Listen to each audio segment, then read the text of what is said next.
Welcome to Eastern and Western Classical Wisdom Essence, where ancient knowledge meets modern curiosity. We explore timeless wisdom from both Eastern and Western philosophies, history, and cultural traditions, bringing you insightful discussions and fascinating discoveries. Join us as we unlock the secrets of the past to inspire the present and shape the future. What we can learn from Newton's manuscripts. Isaac Newton is considered one of the greatest physicists and mathematicians of all time, but few know that he also contributed to biblical studies and prophecies and investigated ancient cultures. In fact, historians found that Newton left more writings in these areas than in conventional scientific research. They also believe Newton applied the same level of, if not more, diligence to these studies than he did to his scientific research. Auctioned in 1936, Newton's writings, totaling about 1 million words, later went to the National Library of Israel in Jerusalem and King's College in Cambridge. A digital version of his manuscripts was also made available for the general public to access. According to Stephen David Snoblin and other scholars, Newton predicted the world would undergo a major change in the 21st century. Despite apocalyptic interpretations by popular media, Snoblin argued Newton refers to this as the beginning of a new era, an era the Jewish faith refers to as the Messianic age of universal peace and brotherhood, the end of 1,000 years. Many of Newton's prophecies were based on the book of Revelation. Newton wrote that in the Old Testament, it is foretold that God would return, and that one of the signs is the restoration of Israel.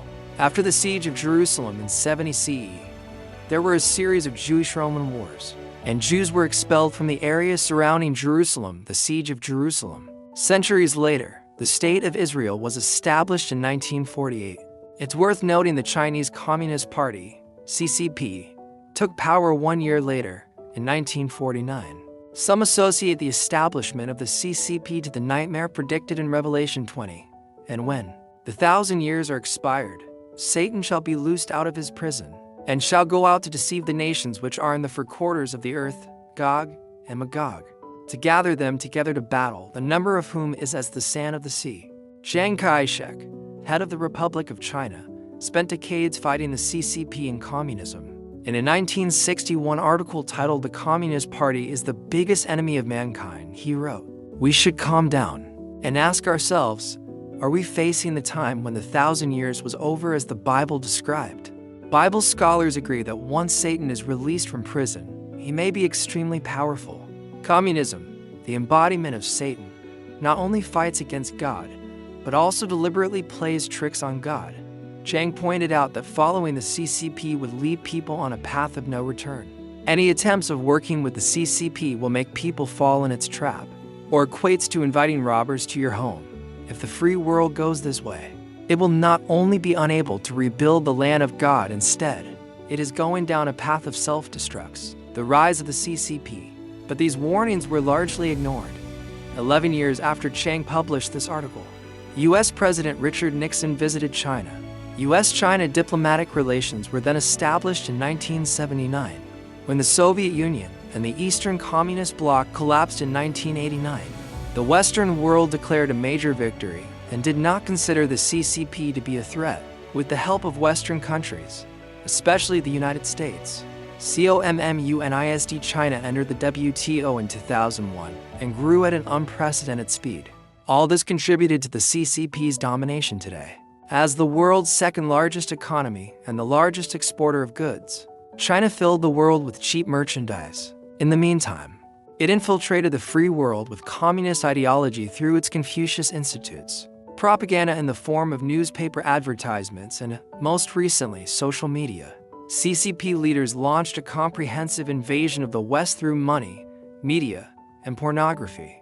Looking back in history, one may find the Soviet Union was merely a preparatory step in Satan's plan, while the CCP is the chosen entity that would take over the world. The blood of saints. The book of Revelation tells us, "And there appeared another wonder in heaven, and behold a great red dragon, having 7 heads and 10 horns, and 7 crowns upon his heads. And the great dragon was cast out, that old serpent, called the devil and Satan, which deceived the whole world. He was cast out into the earth. For all nations have drunk of the wine of the wrath of her fornication, and the kings of the earth have committed fornication with her, and the merchants of the earth are waxed rich through the abundance of her delicacies. And I saw the woman drunken with the blood of the saints, and with the blood of the martyrs of Jesus, the great red dragon, that old serpent, Satan. And the woman may refer to the CCP. Communists often use a red star as their symbol, and the star has 10 edges. The top standing committee of CCP's Politburo has 7 members. These correspond to the description in the Book of Revelation. Traditional Chinese culture venerated the divine, and Chinese people believed that mankind came from the divine. Since taking power in 1949, however, the CCP destroyed traditional culture and slaughtered over 80 million people, as laid out in the 9 commentaries on the Communist Party. Western society largely ignored these tragedies, including the Tiananmen massacre in 1989 and the persecution of Falun Gong, which began in July 1999. Hundreds of thousands of practitioners have been arrested for following the principles of truthfulness, compassion, forbearance. Many were tortured and taken to labor camps or prisons. Over 5,000 deaths caused by the persecution have been confirmed by Minghui.org, and an untold number of practitioners have lost their lives to the CCP's forced organ harvesting. Many governments and Western news outlets ignore these severe human rights abuses due to financial interest. As the Book of Revelation says, all nations have drunk of the wine of the wrath of her fornication, and the merchants of the earth are waxed rich through the abundance of her delicacies. China before communism. Revelation 19 tells us about divine intervention. And I saw heaven opened, and behold a white horse, and he that sat upon him was called Faithful and True, and in righteousness he doth judge and make war. His eyes were as a flame of fire, and on his head were many crowns, and he had a name written, that no man knew, but he himself. And he was clothed with a vesture dipped in blood, and his name is called the Word of God.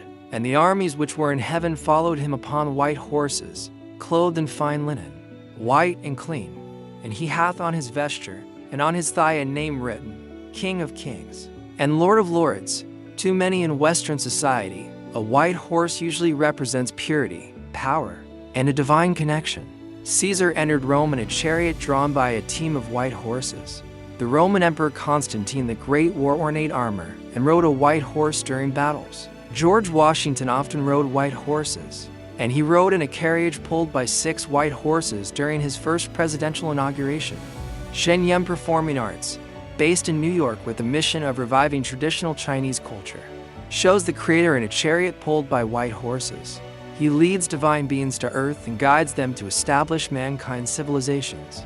The show depicts Chinese culture before it was destroyed by communism. The CCP cannot tolerate Shenyang.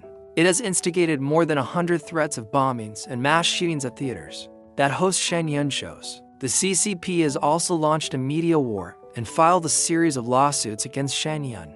Outside of China, the New York Times alone has published 12 articles defaming Shenyang with false accusations. Our choice.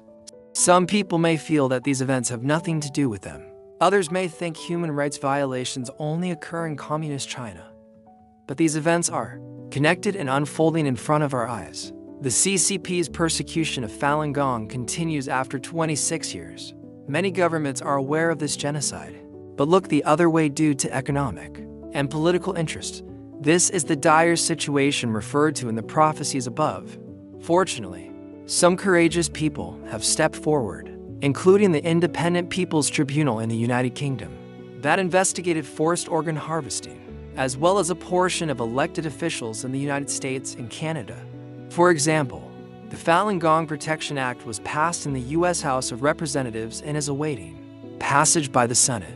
The Book of Revelation also describes the final judgment. What is unfolding before us may well be opportunities for each of us to show what kind of people we are before the final moment arrives. Depending on each person's role in society, the choices one makes in response to the CCP's crimes will not only decide one's own fate, but also impact the people they are responsible for, including their families, followers, viewers, and even fellow countrymen.